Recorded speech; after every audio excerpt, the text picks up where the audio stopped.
قیامت کے دن سب سے پہلے اللہ کی بارگاہ میں جو شکایت لگائے گا وہ ہمسایہ ہوگا۔ قیامت کے دن سب سے پہلا سوال نماز کا ہوگا، سب سے پہلے فیصلہ قتل کا ہوگا، اور سب سے پہلے شکایت ہمسایہ لگائے گا۔ اور ہمسایہ کافر بھی ہو تو ہمسائیگی کا حق ہے، اور اگر مومن ہو تو 2 حق ہیں، اگر رشتہ دار بھی ساتھ ہو تو 3 حق ہیں۔ اور ہمسایہ وہ نہیں ہوتا جس کا دروازہ آپ کے گھر کے سامنے، اور صرف وہ نہیں ہوتا جس کی دیوار آپ کے دیوار کے ساتھ جڑی ہے، 40 گھروں تک ہمسائیگی ہوتی ہے۔ اور اگر ہم اس یونٹ کو سنبھال لیں، اپنے ہمسایوں کا خیال رکھنا شروع کر دیں، تو مجھے بتاؤ یہ معاشرہ جنت نہیں بن جائے گا؟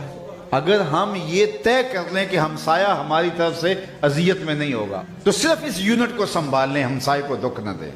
ہمیں تو اس معاشرے کو جنت بنانا ہے، تبھی تو جنت کے طالب ہو سکتے ہیں۔ معاشرے کو جہنم بنا کے اور ہم جنت کے طالب بن جائیں، یہ کیسے ہو سکتا ہے؟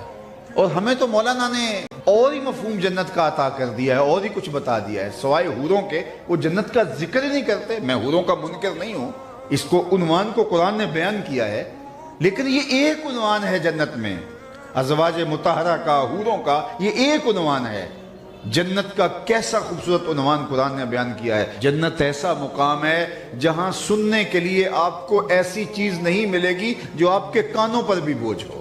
میں تو کہتا ہوں یہ جو جنریٹر کی آواز ہمسائے کو کی تکلیف کا سبب ہوتا ہے، اس کا بھی حساب دینا پڑے گا۔ ہم اپنے گھر کا کوڑا پھینک کے گلی میں ڈال دیتے ہیں اور سمجھتے ہیں میرا گھر صاف ہو گیا، تو یہ تیرا گھر نہیں تھا، یہ تیرے گھر کا حصہ نہیں تھا۔ سب کچھ تو نے گھر کے اندر بنا لیا، کتنے کشادہ واش روم بنا لیے، لیکن 2 تھڑیاں بنانے کے لیے گھر کے اندر جگہ نہیں تھی۔